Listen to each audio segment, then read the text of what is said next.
Justin, hey. Hey, Blaine.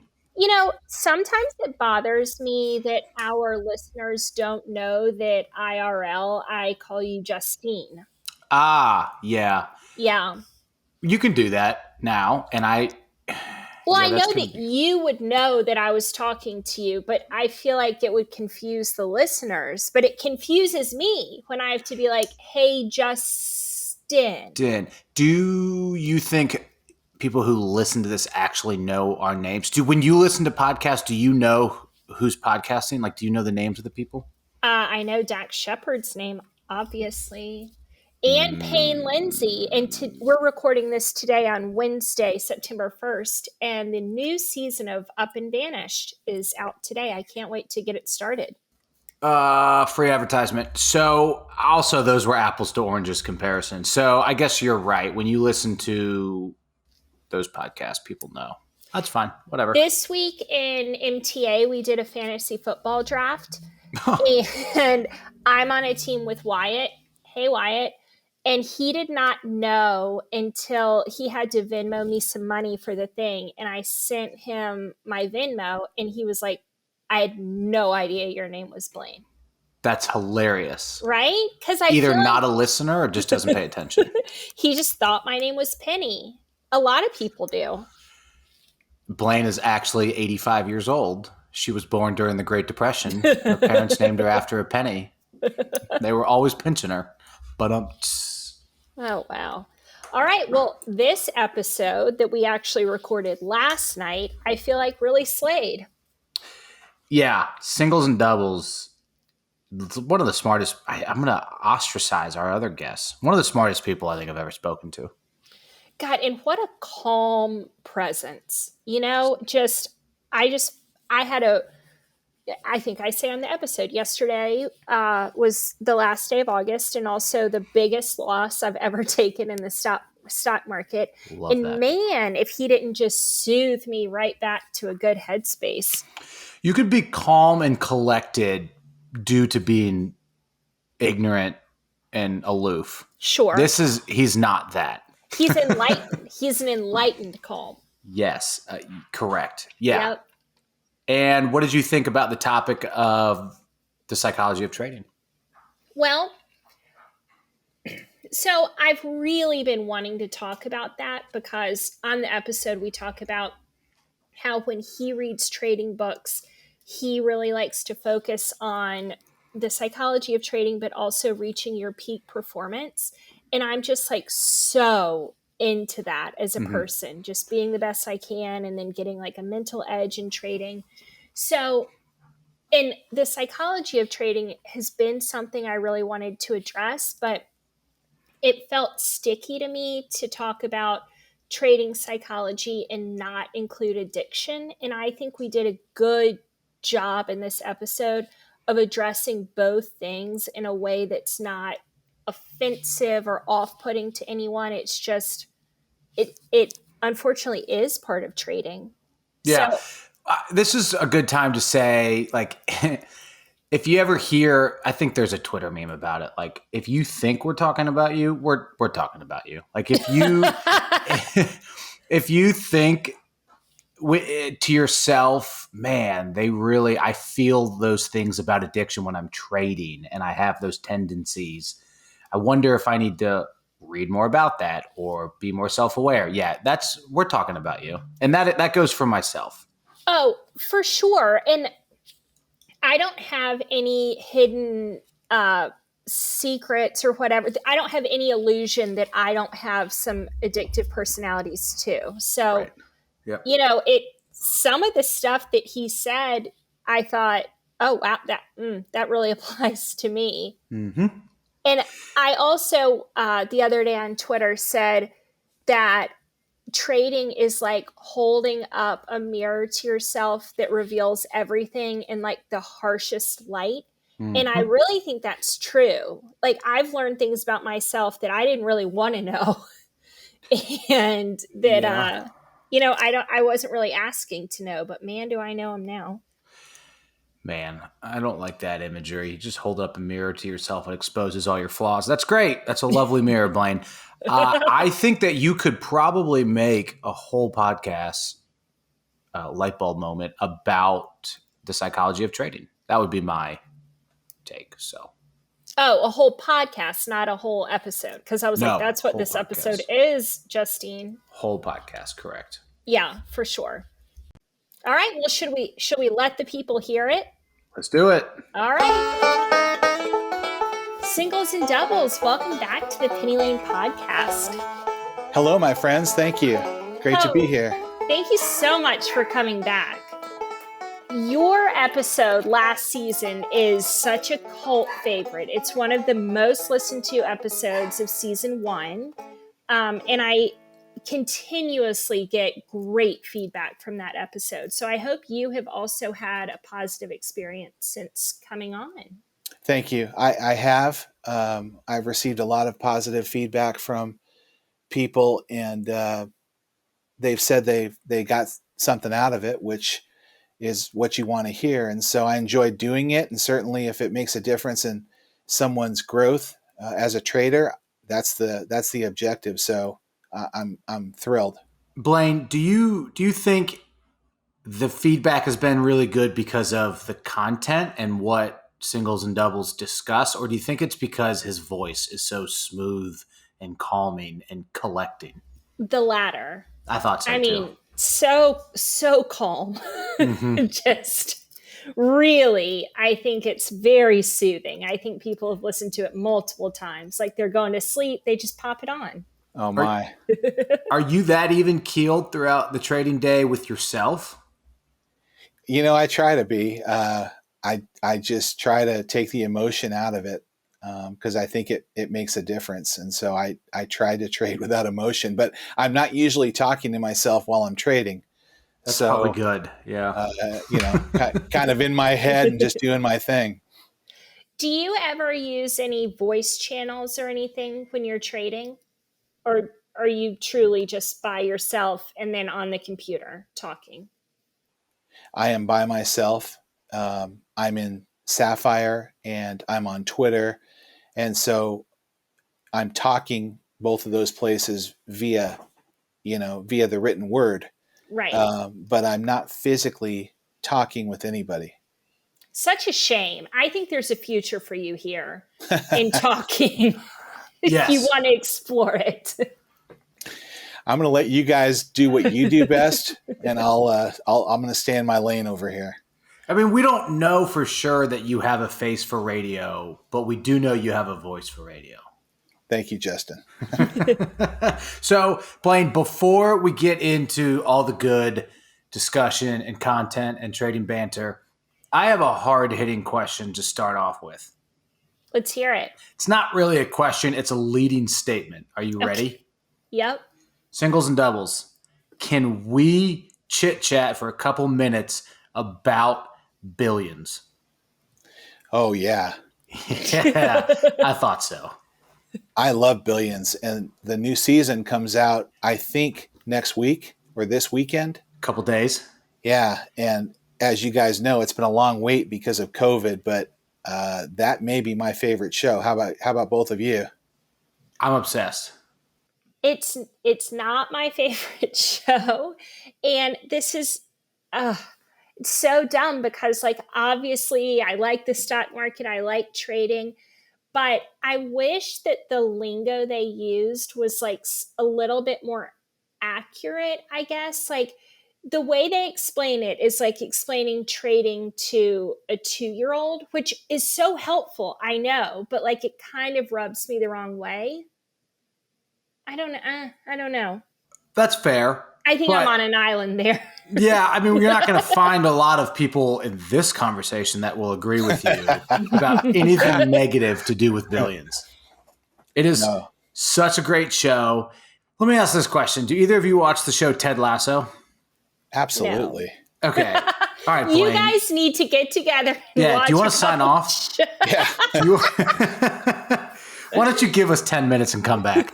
So Ted Lasso, if you watch that like at night or in the evening, it like you go to bed and you wake up like, I don't know, wanting to be a good person. Like it makes you want to do nice things and have just the utmost opportunistic attitude.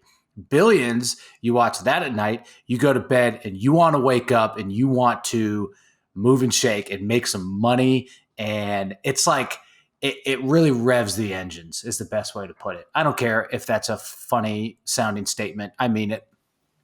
No, I think you're right. That's exactly what it does. And I love both shows and watch both shows, and am going to continue to watch it, all of it. So yeah. Okay, do you guys like Secession? Yeah. Yeah. Very different, I but yeah. well, that's sort of like my show that I watch it at night, and then I get up and I'm like, man, I could be rich. I could run a cruise company Sure, or whatever they do. whatever it takes. Yeah. No, you're right. And well, I'll just say one last thing about Billions. It's one of those shows where they're able to like incorporate current events in some regard. I know the timing is going to be off now. Maybe they don't do that, but I always find it really fascinating when shows can do that, and it gets you like a fictional but captivating way to like listen to what's going on, with really current events in some form or fashion. So I'll be really interested to see if they can do that this season. But it's a good show. Yeah, they do a good job of weaving that in. Without a So doubt. my favorite part of that show was the trading psychologist. Right? I think Wendy? yeah. I think that'd be very useful to have on any given trading day. Yep. Yep.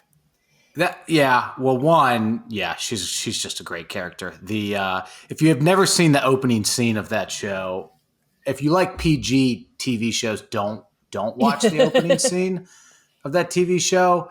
But that aside, professionally, like she is amazing, and how she talks traders through, like if they're in a slump, like an athlete, or how separating, personal life and work life is affecting, how they're trading and the decisions they're making and the speed to making decisions.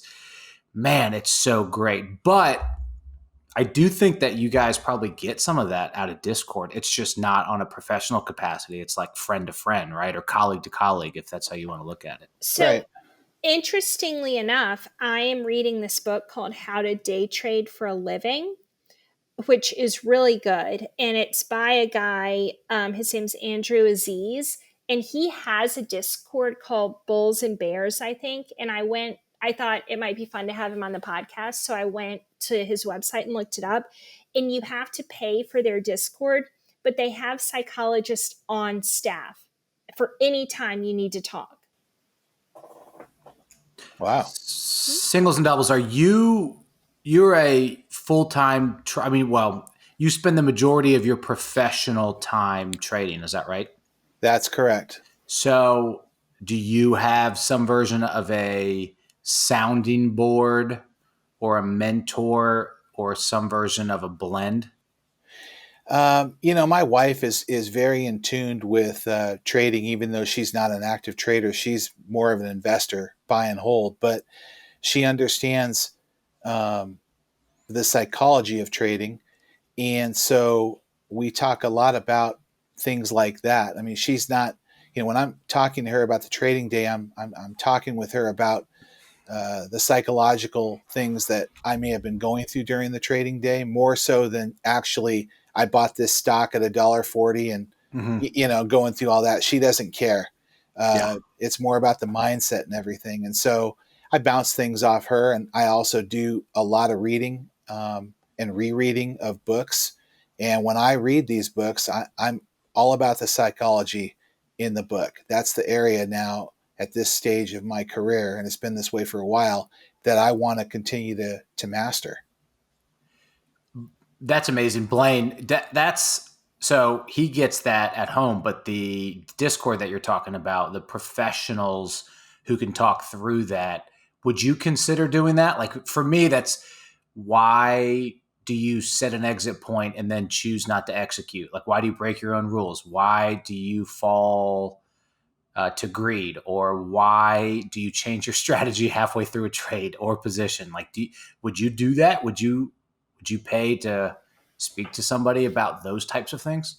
Um, so I have like trading friends, accountability partners, I guess Mhm. is what you could say. And I do talk through my trades with them every day and why I did what I did, and find that super, super helpful.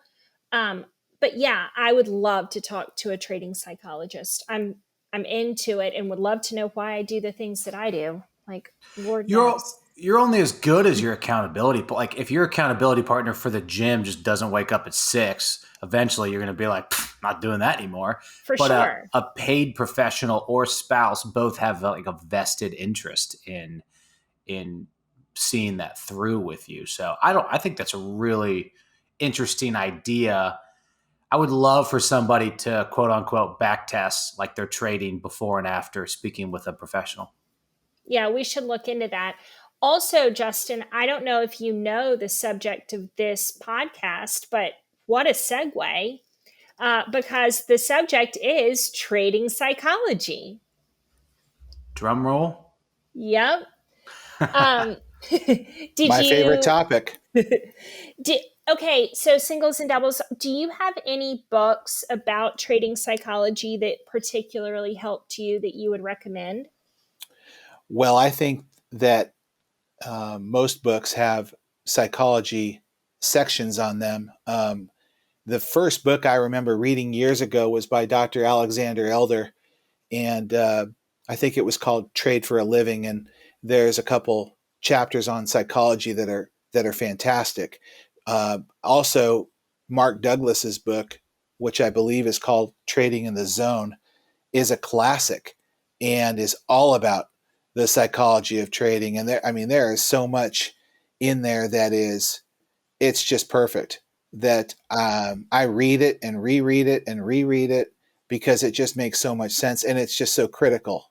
Psychology, it really to me is 80 to 90% of trading when it comes right down to it. Once you've learned about stocks and the market and some of the basics. I mean, psychology overrides all of that. At least I believe so, and will continue to believe so. I feel and see nothing that changes my belief on that. Do you, when you first started trading, I know it took 7 years before you got consistently profitable. Did you have any problem calling yourself a trader, like to other people or to yourself? And did being able to do that change your trading at all? That's a great question. Um, I was trading part time, and so I was someone who worked in a different sector who also traded. And so I don't think I identified myself as being a trader because A, I had a job, and B, I was struggling as a trader. And I was not making money consistently. So there was nothing sexy about saying I was a trader. I was having my own internal battles during that time with my trading. And so I didn't necessarily feel like I needed to identify to others that I traded stocks past the point of saying, yeah, I trade stocks, and kind of leaving it at Yeah. that. Yeah. I had that so much with my art. I worked on it 20 years probably, and always said like I want to be an artist, or I hope that I can be an artist. And then one day just thought, no, I'm a painter. Like, I'm not an artist. I'm going to identify myself as a painter. And it was such a game changer. And I think that that is so similar with like, once you can own it to yourself and your friends, I feel like it gives you some authority. I agree with you 100%. I really do. And I think that it's part of accepting responsibility, um, which as a trader blends into the whole psychology of trading, accepting responsibility for every trade that you make and all that. So Mhm. you have to see yourself as the person that you want to be. And For some people, I guess that means fake it till you make it, or, whatever you need to do, but you got to step into the role, and you have to live it, and you got to believe it. And that's all psychology. It's psychology where it starts within and manifests itself out over time.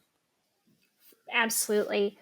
My main trading accountability partner, if I have a bad day, I get kind of like whiny.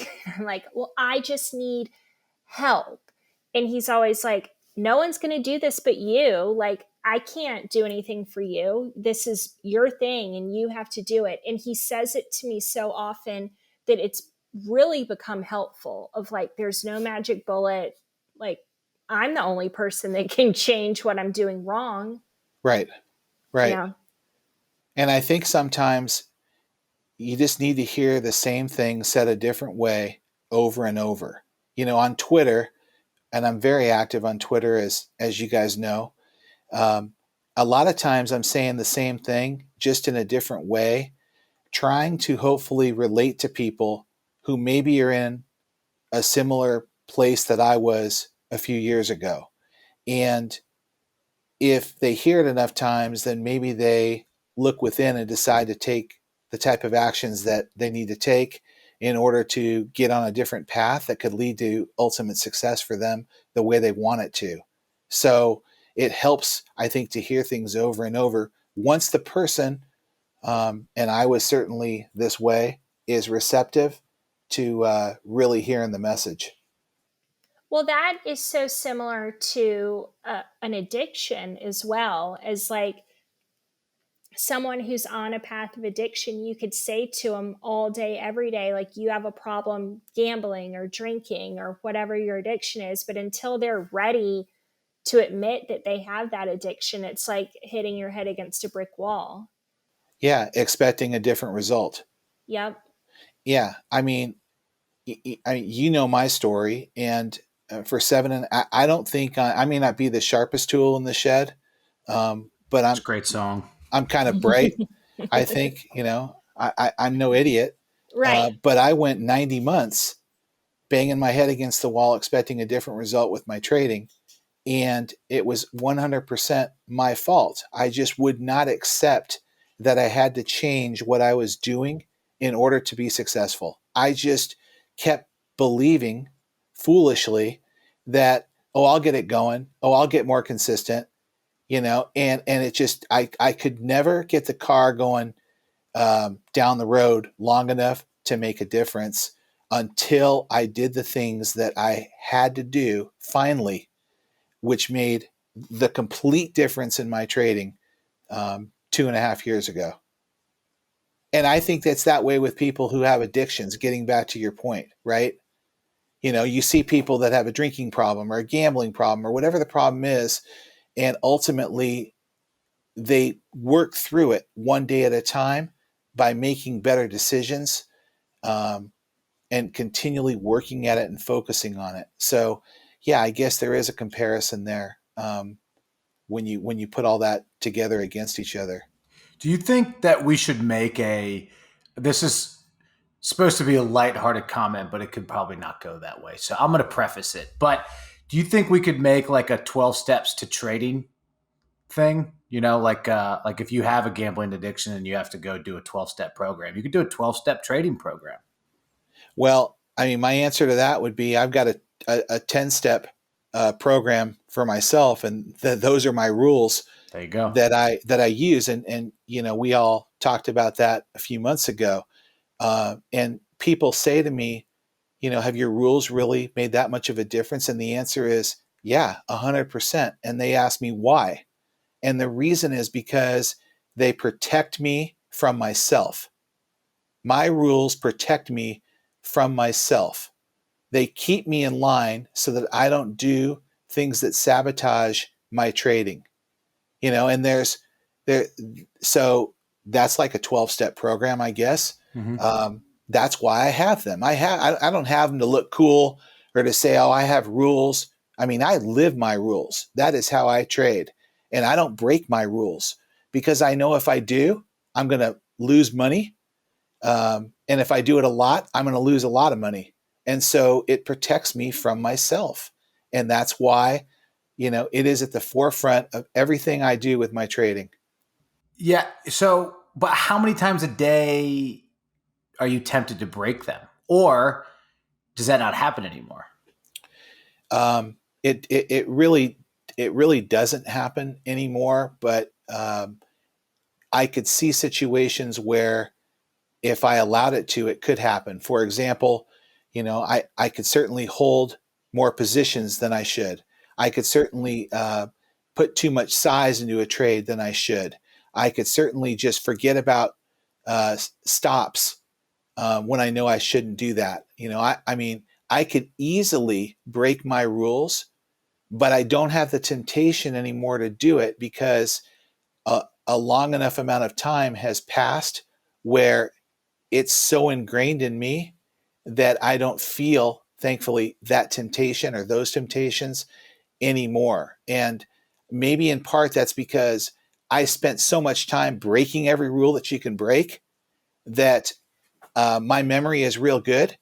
And so I don't ever want to go back to those days again. And so that's what it takes. So the temptation, thankfully, not there for me like it used to be years ago at all. What would you say to that, Blaine? About which part?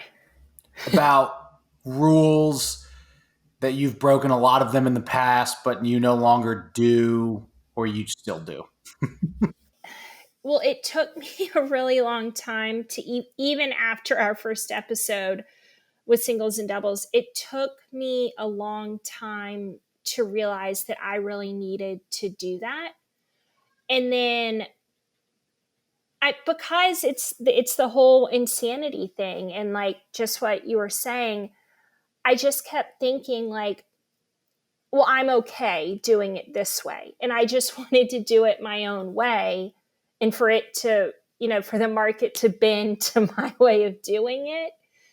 And I don't think that there's really anything, even talking through that episode and hearing it and knowing in my head, like, that makes sense and I should do that.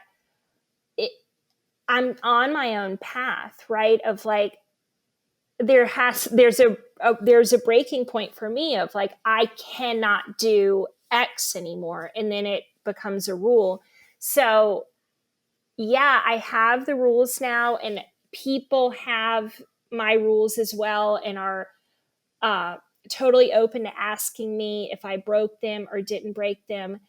And, every time I break the rules, something goes wrong. But I wouldn't say that I'm immune from breaking them yet. But I've made a step, I guess. I think you're doing a great job, and I think it's an evolution. Far be it from me to tell somebody, "Oh, you need to go cold turkey and start following your rules 100% right now." I mean, I can say it, but I went 90 months not doing that, so I don't want to be hypocritical. But I think everyone reaches a point where you ask yourself, "What do I want out of my trading career?" Whether you're part-time, full-time, whatever. What do you really want? And for me, what I really wanted was to do this full time and make money, not just do it full time and make, a couple grand here and there. I mean, that wasn't going to do anything for me. Right. So, right, with my family and everything. So I had to really, really decide, if you want this, you have to do that. And you got to do it over and over and over. And if you don't want this, well, you can do whatever you want because you've done it, your way for so long. But when ego gets in the way or FOMO gets in the way, that's usually what prohibits people from finally kind of accepting what needs to be done. And then once you start doing it over and over, you realize this is the way. This is what I should have been doing a long time ago. And understand, I never tell people that you have to have my rules. I don't care. What I do tell people is you must have your own set of rules that you are non-negotiable with, that you will not break them. Once you've established, this is my plan, these are my rules, then you stay within the framework. And anybody I know who has done that for an extended period of time has seen the results has been more successful than they were prior to doing that. And that's just the proof. Over and over and over again, I hear from people who tell me, you got me kind of like streamlining this and you got me thinking about what I need to do. And so I did it. And now I've gone 2 weeks, I've gone 4 weeks, I've gone 12 weeks. And here's what's happening. And that makes me feel good because I've been there. I know exactly what that feels like on both sides of the coin. So with rules, yeah, depending on what type of trader you are, you're definitely going to have a different set of rules, right? And you can start from being a technical versus fundamental down to day trader, swing trader, over to options, large cap traders, to if you're like Blaine, I just want to short penny stocks. So you're going to have a different set of rules, obviously, depending on what type of trader you are. But from a psychological standpoint, do you, when you're interacting with people, can you see a fundamental difference in the psychology of different types of traders at all or at any level? Well, the first part of your question is you got people that trade small caps, you have people that trade large caps, you have people that go long, people that short, people that trade OTC, people that trade options, forex, cryptocurrency, whatever it is. Everyone has the areas that they want to focus in, and that's fine. What I notice a difference in is when I get DMs from people, I can tell immediately who has rules that they're following and who doesn't. I mean, it is black and white to me. It's night and day. And, I'm never going to really call anybody out specifically and hammer them because I'm trying to help. But I can tell immediately who is on that path already and who still needs to get on that path and set some boundaries for themselves. That's really interesting. And it's just by the questions they ask, or the types of questions, or the specifics.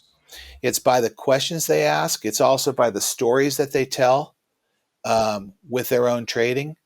It's, they tell you a story about something that they did or didn't do, and right away that they were operating without a stop loss, or they had too much size, or they had too many positions, or whatever it is. I mean, I can spot it fairly quickly, and hopefully they can spot the mistake that they made looking back at their trades, so that they can start to correct that problem and grow from it.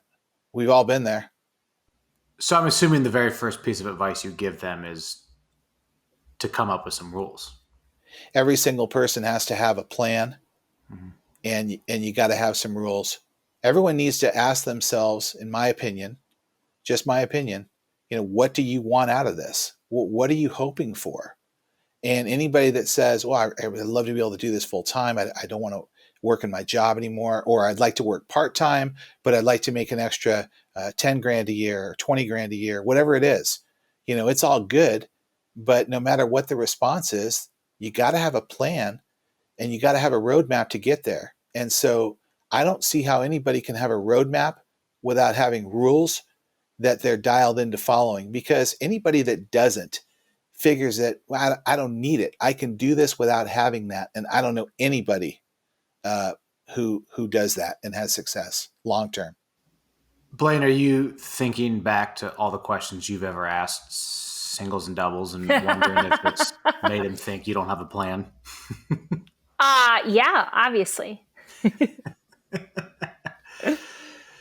So Blaine has more of a plan than she thinks she does. Let me say that. And that's not because, we're in this interview. Blaine and I have talked. Blaine has more of a plan than Blaine. And Blaine's on the right road.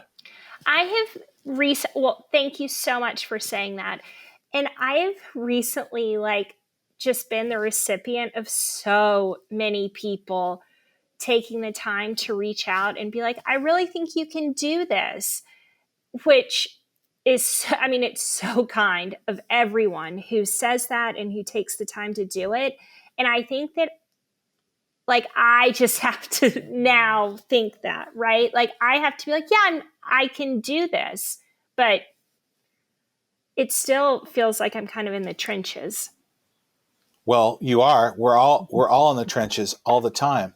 The question is, are we moving forward, or are we moving sideways, or are we moving backwards? Right. Right. And as long as you're moving forward and can see, signs of progress. I mean, this is not a sprint.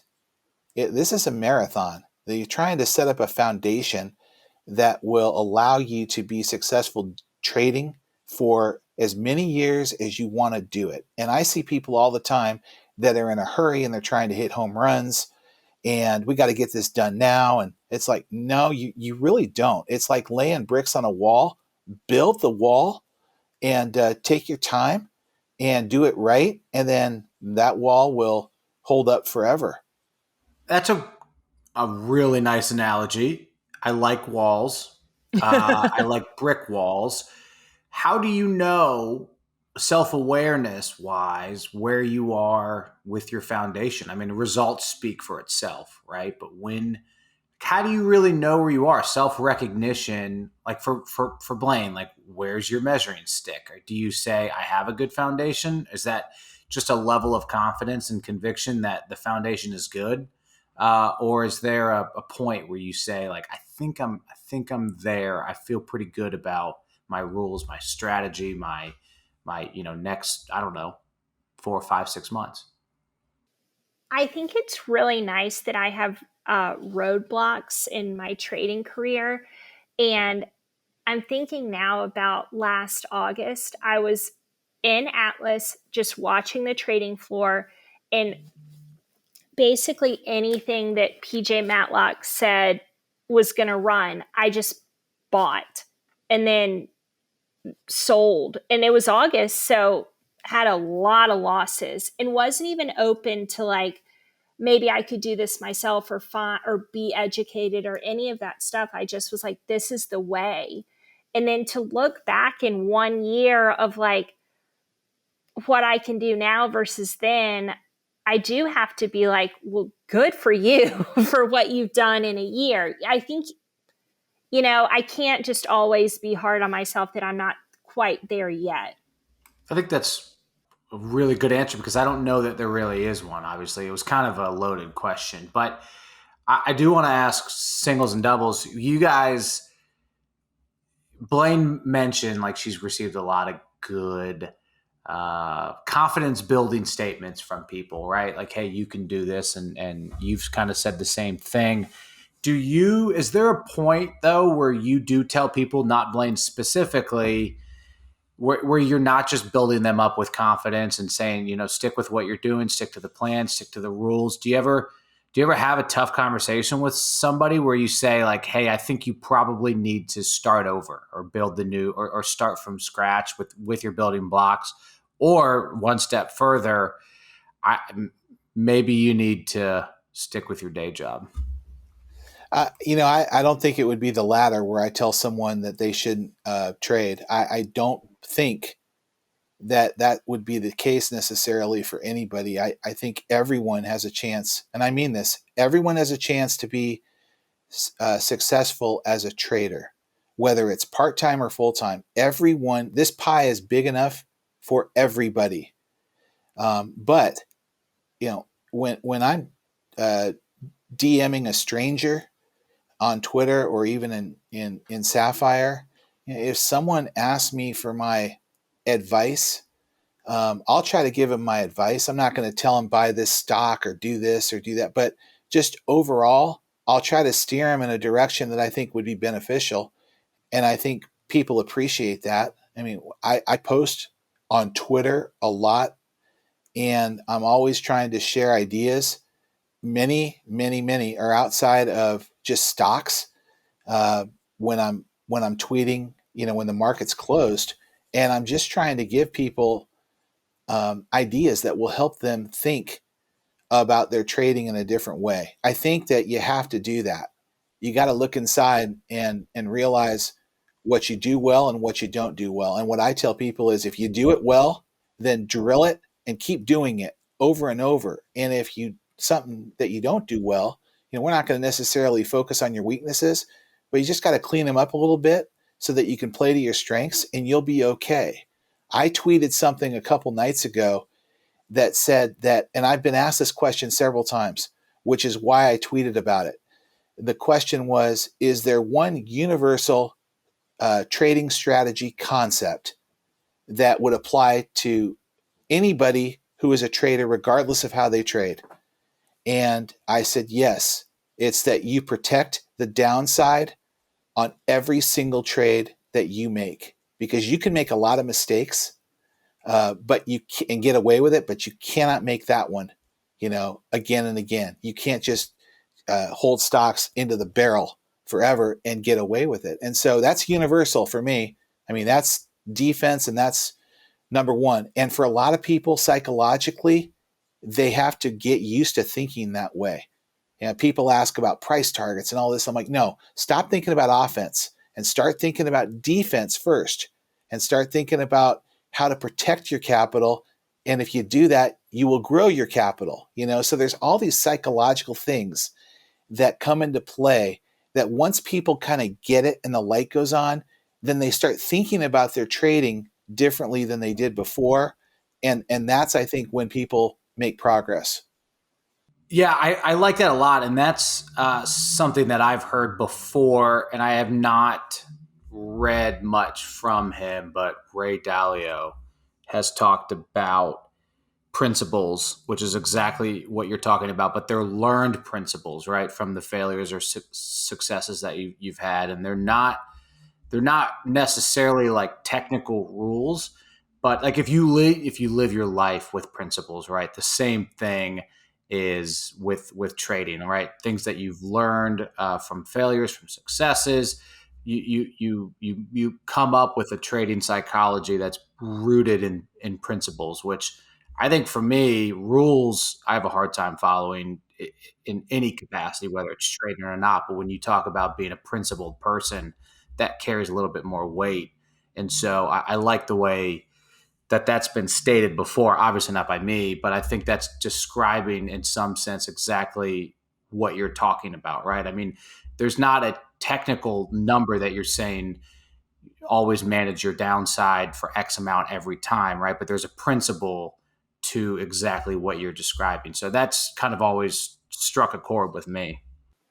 Right. I mean, everyone has their own equation when it comes to trading, and where do you put your stop and all the fundamental things that go into trading. I mean, you guys know from our last conversation that I've got my own set of rules and strategies that way. But the reality is, regardless of what anyone's are, the one universal concept is you cannot get blown out on a few trades, because that will override all the good things that you did along the way. And usually it takes people getting smacked a few times on some different trades where it really hurts before they understand the concept. Unfortunately, people think they can push that envelope all the time, and sometimes it works out, but when it doesn't, it's painful. And I've seen people wreck their week, their month, even their year doing that. And so to me, that's universal. That applies to everybody, regardless of who you are and what you trade. And I will never change my opinion on that. I like that conviction. Blaine, what say you? I agree. I mean, how much I preach not blowing up your account. I agree. Which we found out last week that you technically have never done. So Never done. No. Wow. No. Well, I'm so cautious. I'm just not going to do that.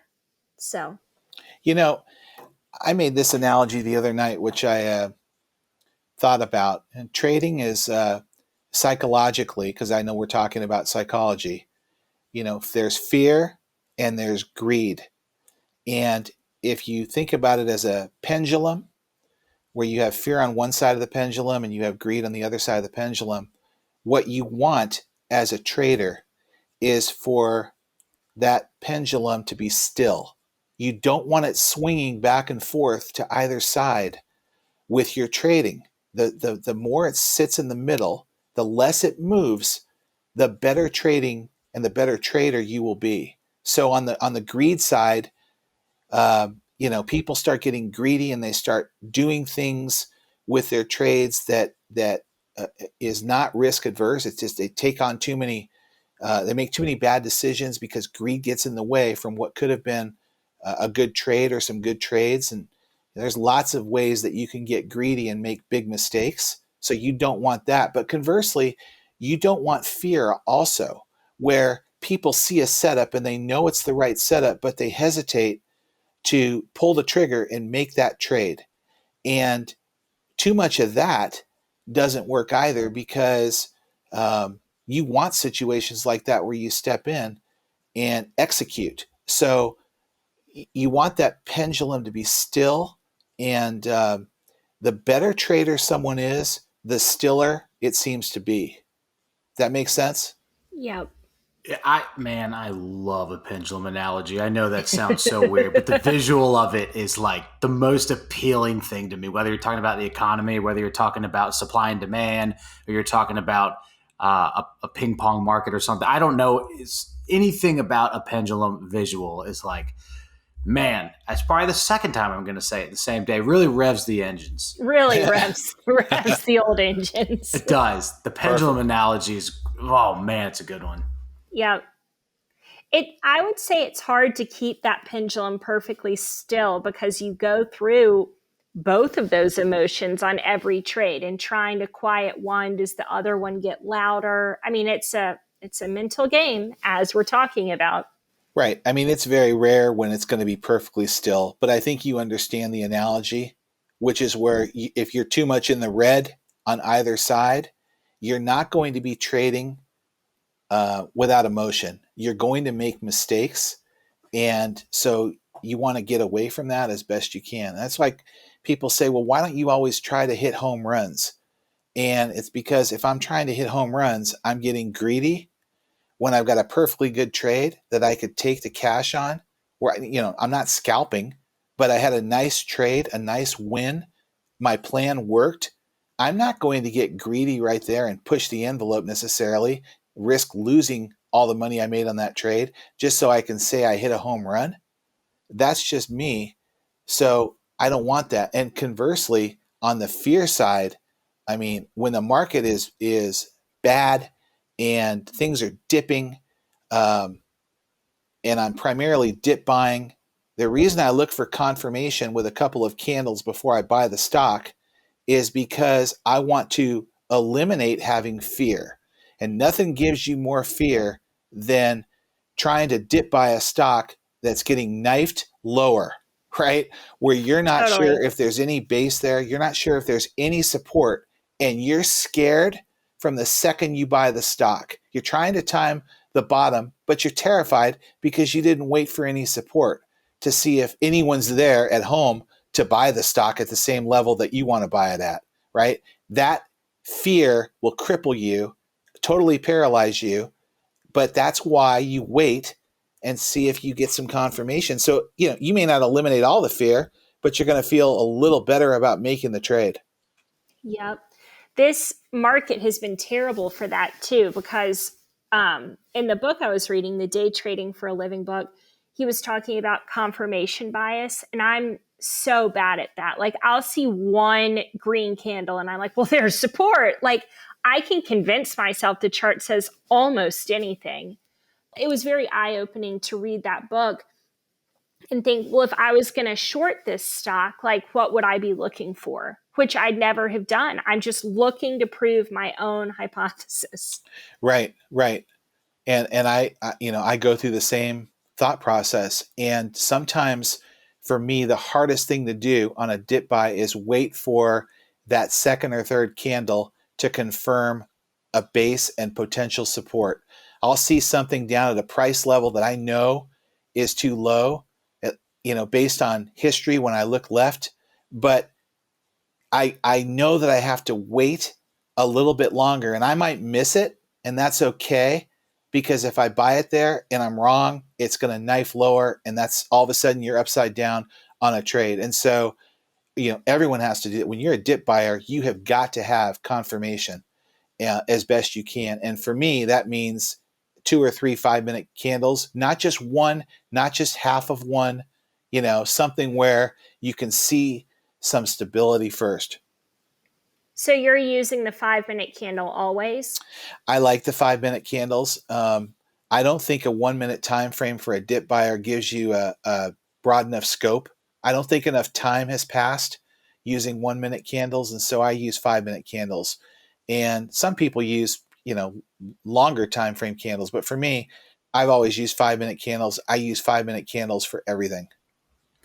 So I got to take the other side of the pendulum though, which is like negativity bias, which is you're watching the candle chart and you see a pattern you've seen before and you just immediately assume this isn't going to work, or this is a bad strategy, or I've seen it before. You don't have enough patience to find a better entry point, which is one example, or you don't think that this is a worthwhile strategy when you actually may have a good strategy, but you are biased to constantly think about the downside, right? So that's the opposite of confirmation bias.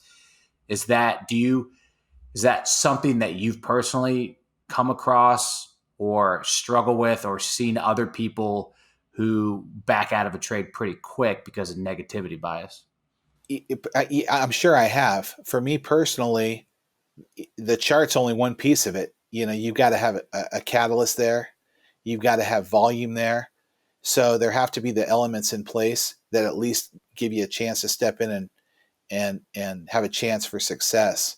But sometimes you look at it and you just think to yourself, even if this is support, I changed my mind. I don't want to be in this. I'm just not going there today, and let it go. So I'm not sure if that answered your question, Yeah. Justin, but yeah, I mean, that's the beauty of this. We're all accountable. You make your own decisions and you can change your mind in seconds. Something might be setting up. It looks great. And then a few minutes later, you just say, nope, I'm just going to let this one go and look for something better. Blaine, so you told us you can convince yourself of anything of a stock going one direction or the other, which is a version of confirmation bias. I'm sure there's something there, but do you see the other side too, which is you see a trade or you see a setup and your immediate thought is that's not going the way that I think it's going, or this setup here again with volume is generally leading to the negative side, or I just don't think my strategy fits this trade. And rather than, wait and see or be patient, you move on. I don't have a lot of fear, and actually trading in the zone helped me so much with that. I would say that the greed certainly would outweigh the fear, but I don't know. I don't have fear to take a trade or a position, and I'm not afraid really of the downside. I know that trades fail. So, but I don't often think negatively about a trade. I'm like, oh, this is going to be great. Endless optimism, but able to lose, I guess. So if I could give you my opinion based on what you just said, I'd be very curious as to singles and doubles opinion. That to me sounds like a really good thing because you're less worried about the system and more focused on risk management and volatility and your downside, which is like a pretty sound base, right? That's why you don't have that much fear and you're not focused on the negative side. So again, to me, that sounds like a pretty freaking good thing. Yeah. I always have a plan to exit. I'm not always sure exactly where I'm going to sell, but man, do I know when I'm getting out of that trade. Yeah, and that's how it has to be. I mean, that's smart.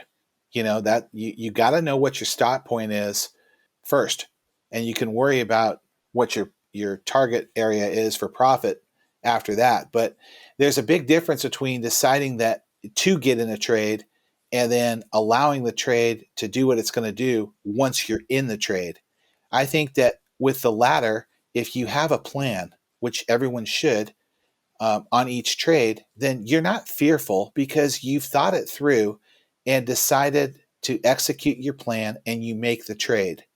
But prior to that, if you're thinking, oh, this is something I'm going to want to get into, and then for whatever reason decide to change your mind, we do that multiple times a day, and that's just part of trading. And so I think that all of it is just part of the cycle that everybody goes through with every single analysis that they do in the trading world.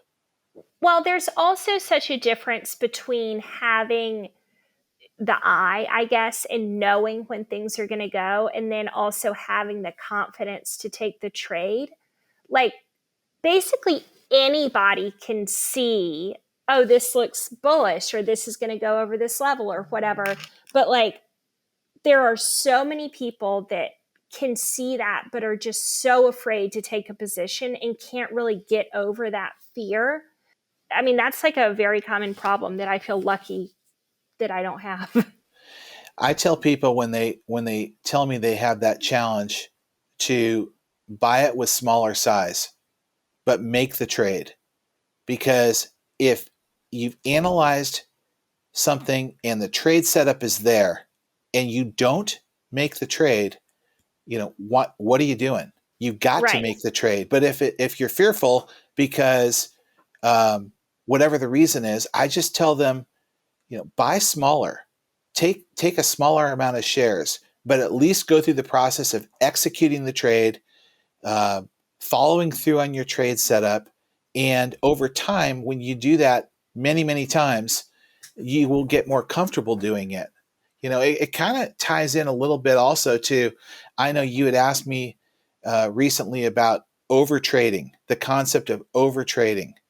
And it's interesting because there's a lot of different definitions for overtrading, but one that is not there for me is if a trade setup makes sense for me during the trading day, I don't stop and think to myself, oh, I've made 5 trades today. Oh, I've made 15 trades today.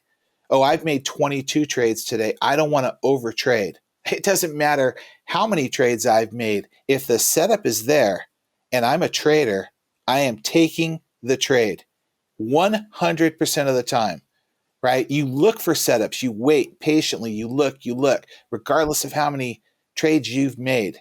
And when it's there, you got to take the trade because that's what you're waiting for. It's like being in the ocean waiting for the right wave, and you bypass all these different waves that aren't what you want. And then here it comes and you got to take it. Doesn't matter if it's 3 o'clock, doesn't matter if you've ridden 10 waves already that day, it just doesn't matter.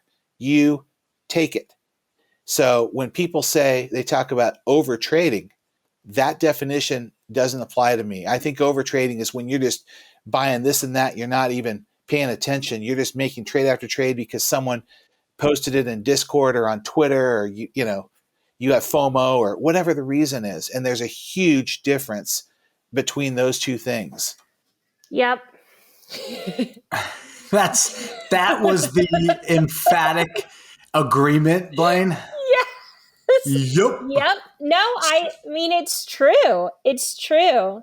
I want to ask a question, but it's out of left field, and I don't know. I know that we've talked a lot about individual psychology of trading. I want to ask about kind of a broader market question, and this could be perceived as a really dumb question or one that could go 18 different directions. So we'll see where we end up. But what is your opinion on the idea that if the market is there currently, you need to be somewhere else, right? You need to be one step ahead. It's almost the same idea if you're a gambler as like fading the public, for example, right? So if the market's there, the play's already been had, it's time for you to move on. The psychology of not trying to time the market, but the psychology of fading the public, if you will.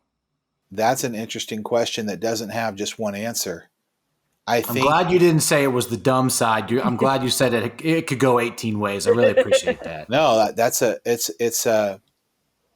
whole separate discussion. I think that.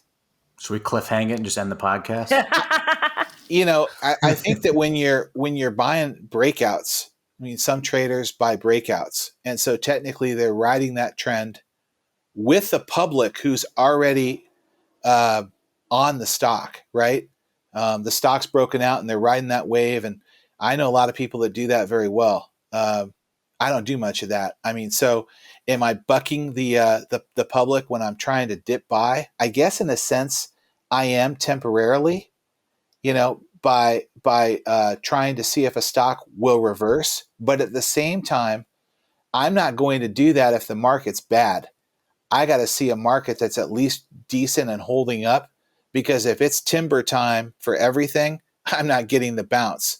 And so I want a stock that may be taking dips, but the overall trend is up. I guess to summarize, I believe that people have a much better chance to be successful trading if they're riding the trend than bucking the trend. Interesting.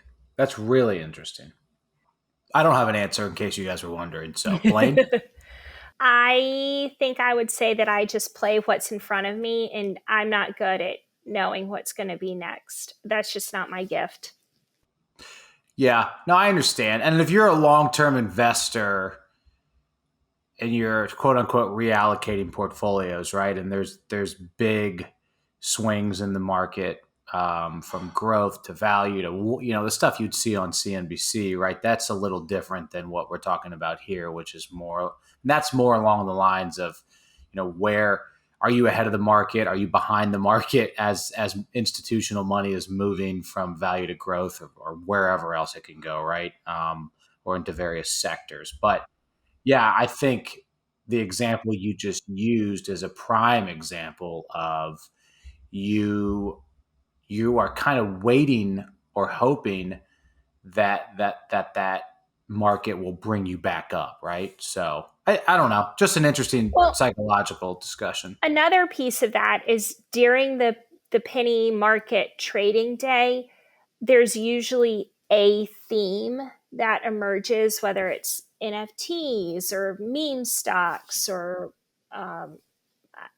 electric vehicles, or there's different memes as we've or themes as we've talked about ad nauseum on here, memes, themes, and I'm also not good at knowing what the theme's going to be. I have to wait and see what the theme is. And today I was like, guys, I think it's an Alzheimer's day. There's a lot of Alzheimer's news this morning, and really went out on a limb. I think today is an Alzheimer's day. And I was not right about that. But so also just not my gift. I was trying so hard. I think I got it. And then it just slips through my fingers. Well, you were right for a while, and then it kind of fell apart. It didn't hold up. But right. you were right early on, because it looked like it was going to be a day where all those Alzheimer's stocks were going to run and keep going. You never know. Right. I was right from about 8:45 to about 9:50. But yeah, man, I was so excited about that too. Yeah, I think that when you're a day trader, or when you're day trading primarily, all those things matter. A swing trader, not so much, right? You don't need to have it happen that day. And, you're looking at a much longer time frame typically, and maybe a broader scope. But as a day trader, yeah, that's critical stuff that we look at every day, along with what the trend of the market is, right? To see, what direction are we going to be heading towards in the next 30 minutes, not the next 3 weeks. Right. And the direction of the market certainly can change from it during lunch. It can all change. You can play in the morning and then come back in the afternoon, and there's different tickers that are running. Absolutely. Yeah. Yeah. So what have we missed on a psychological standpoint that we need to discuss? I mean, besides, the entirety of 18 books that we could go into, but what's a big thing we haven't discussed yet? I'm sorry, you go. No, you. I was going to just add that I think I've been asked before about if the market's hot and you're trading well, do you step away? And, how do you force yourself to step away? And for me, if the market's hot and I'm trading well, I'm not stepping away. I am dialed in, and my foot is on the pedal, looking for as many great opportunities and setups as I can find, because usually if the market's hot, they're there. And when you're trading well, you're in the zone and you can see them clearly.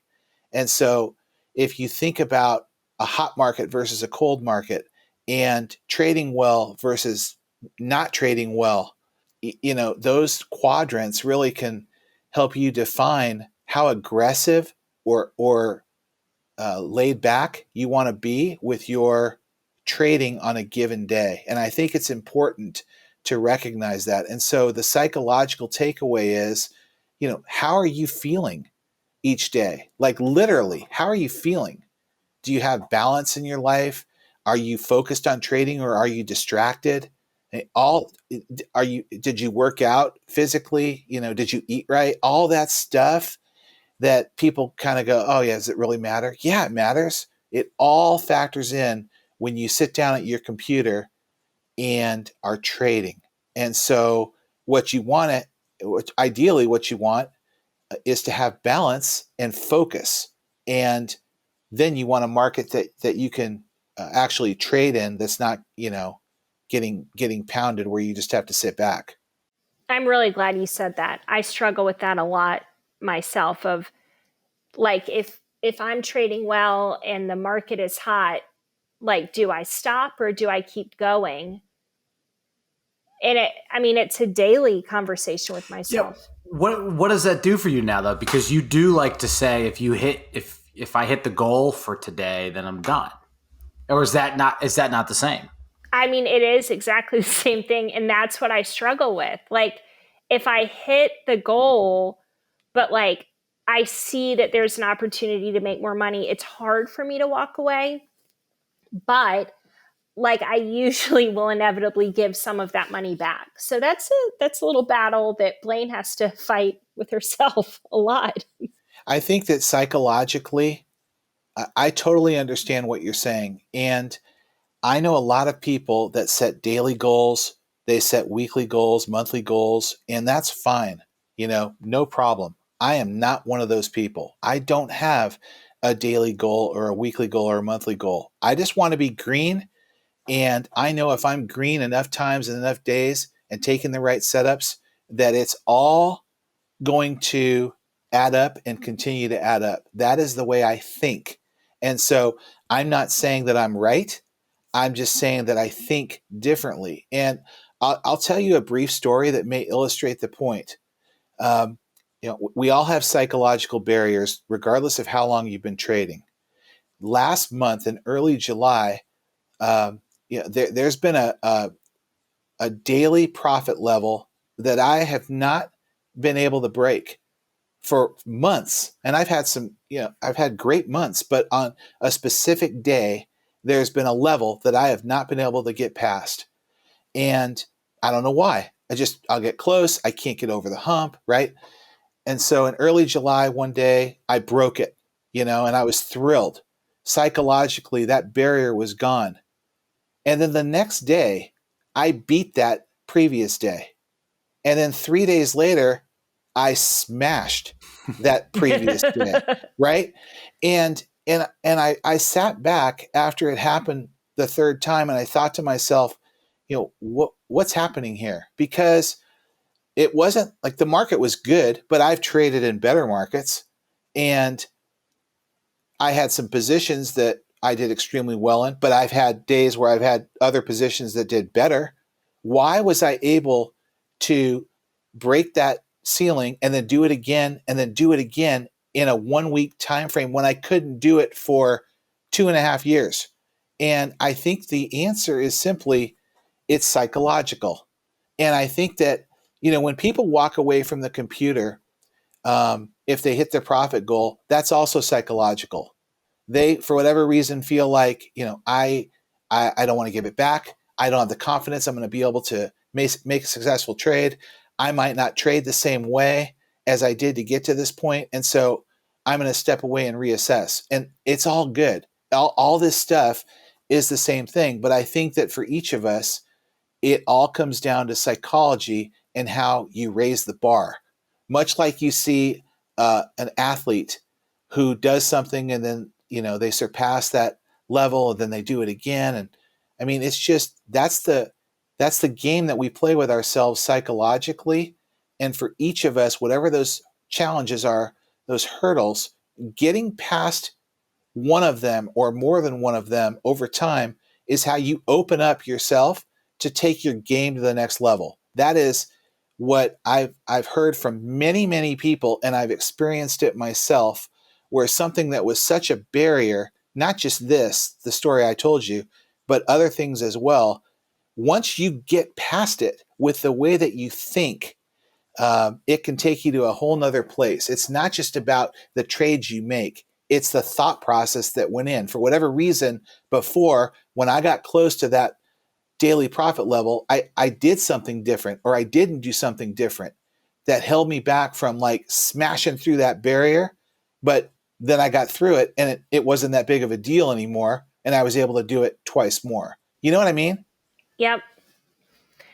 That's so right. That's so It's great. perfect. It's Like a perfect. glass ceiling analogy. It's so great. Plus, the way that you stated that is so motivating too. Like it leaves something to be desired. It's a motivating factor of not if but when, and then when the sky's the limit. So, and I know you're talking about just one specific trading level, and so sky's the limit is a little broad, but I think you know what I mean. That's really motivating.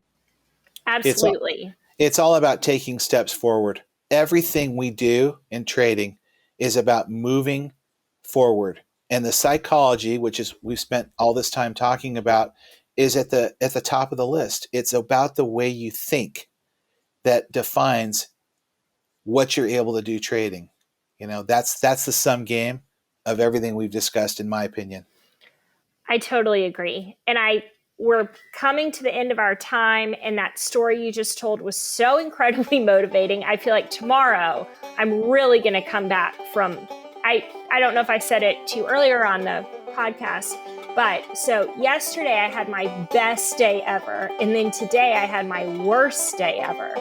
But, I did break like a huge barrier yesterday, and now it doesn't seem that hard anymore. So exactly what you're saying. And after listening to your story, I'm like, can't wait for the market to open tomorrow. Mm-hmm. Yeah, perfect. That's the spirit. Let's go. Or as we say on Twitter, LFG. LFG. Nice. Well, That's awesome. Singles and doubles, thank you for your wisdom, your time, listening to all of our questions and giving thoughtful answers. Thank you for coming back again. And I hope you'll come back a third time on season 3. Thank you. Thank you, Blaine. Thank you, Justin. Love you guys, and good luck with season 2. And love listening to every single podcast that you do. So keep it going. Well, we love you and appreciate you, and thank you so much. And we'll see you out there. Okay. Hey, enjoy Billions. It's going to be a good one. You got it, my friend. Thanks, guys. All right, man. Bye-bye. Bye. Thank you to our producer, Joel Edwards and Chesley Lowe for the banjo music. We'll see you guys soon.